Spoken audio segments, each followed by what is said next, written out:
Why do you think freedom of speech is important or even a good thing? Like in your mind, Yeah. why do you think that? I mean, there's probably multiple reasons. To me, I think one of the top reasons why freedom of speech is so important is number one, so we can find where the boundaries actually are.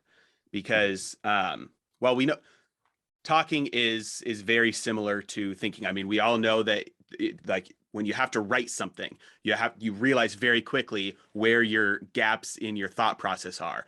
And when you have to tell something or teach something to somebody, you realize even more so where your gaps are, and somebody can pick you to shreds. And so having the ability, no restraints on speech, on what can or cannot be said, means that there are no constraints on thinking. They're very very similar, and if we can't think through things, we don't have the ability then to find where the real boundaries are. And I'm very thankful that I was in high school and college when things were not at 100% of life was not permanently encoded on the internet, because with everybody getting canceled these days. But there are things that I look back on and be like, man, I was really pushing the boundaries here, and I might not have done that if I would have known that somebody could come at me for making a big mistake with something that I said.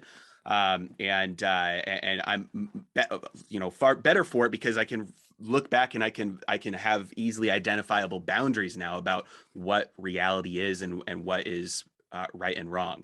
And so that's my answer. Tell me what you think. It's really spot on. So if I had to distill that, I would say that in a complex system, you require some sort of medium or mechanism for feedback, for positive and for negative feedback loops, or for what one would say is like for a growth function or a corrective function, right? Mm, And speech is that in a society. It's like we speak and we discover things and we push, as you said, the boundaries in order to either find something worth continuing to pursue, so that's the growth function, or discovering error so that we can correct and not do that. That is how mm, a society progresses and moves forward, and that is something that's analogous to the idea of like the map trying its best to represent the territory. Okay, the territory of life is a bunch of humans living on a fucking pale blue dot, acting towards some sort of ends and using means along the way to satisfy, whatever ends we might have consciously or subconsciously, right? hmm And to do that, we're looking for feedback.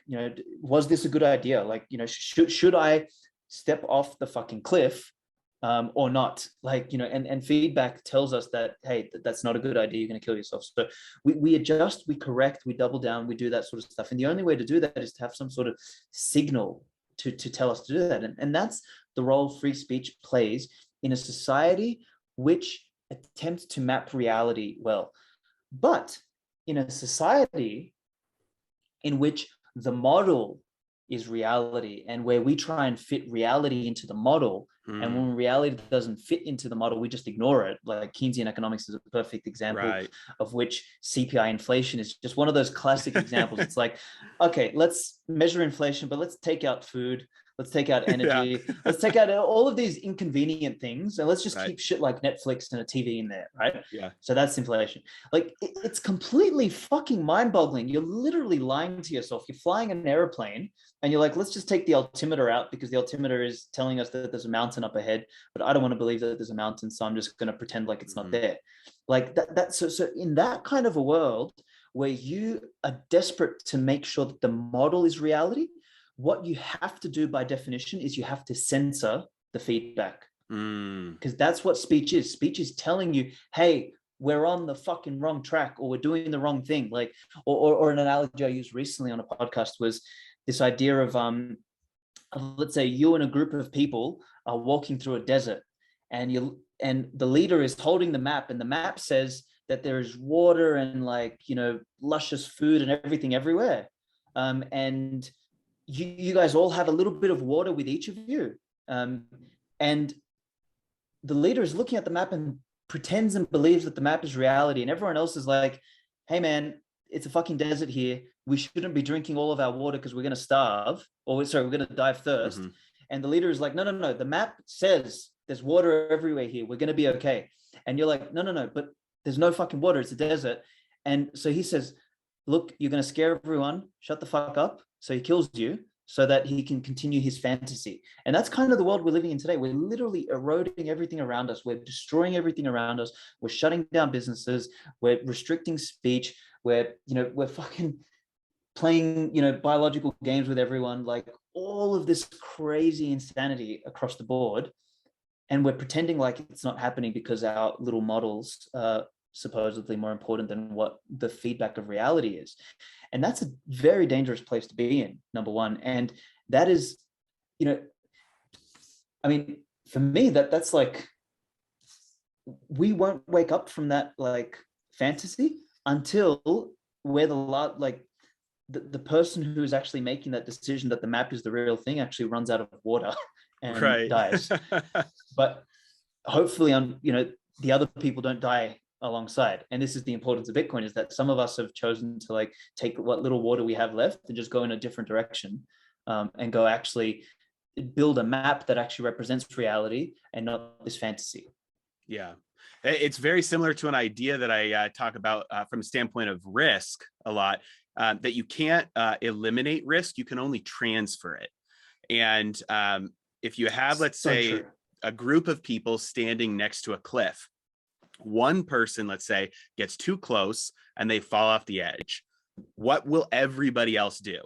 They're going to instantly back away, right? They're going to be like, hey, I'm not standing anywhere near that because I just saw somebody, it's possible to fall off. So the chance for individual failure makes the system much stronger as a whole.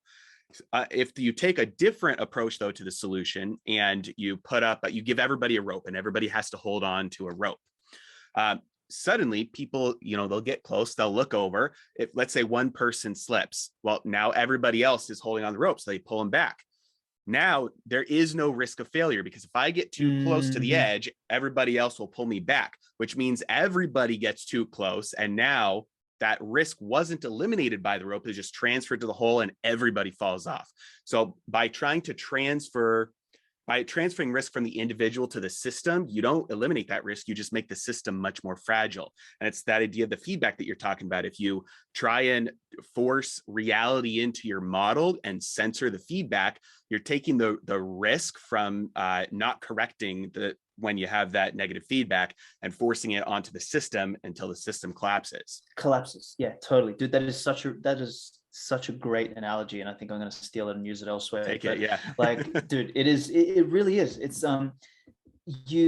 this whole like elimination of the individual and elimination of the responsibility of the individual, particularly the responsibility over themselves, is the greatest cancer on the planet.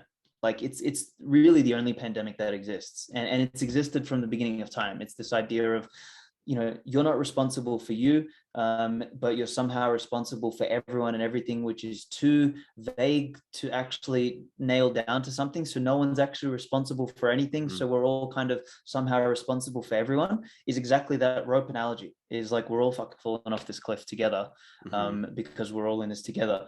And the funny part is, like, the clowns that are printing the money, I mean, arguably some of them are going to fall with it because they're just too stupid and dumb. But a lot of them are just sitting there laughing at us. Or like, and what's unfortunate is that there's actually good people, like good productive people that are entrepreneurial or that are intelligent, all that sort of stuff. And we're actually the strong ones holding everyone back, saying like, don't fucking jump, like it's you're gonna die. There's a thing called gravity, and everyone's like, no, it's okay. We never fell before. And they're all looking over the edge. And we're screaming at the top of our lungs, trying to hold everyone back. And then the clowns that are printing the money, they're like, no, jump. It's all right. Nothing's going to happen.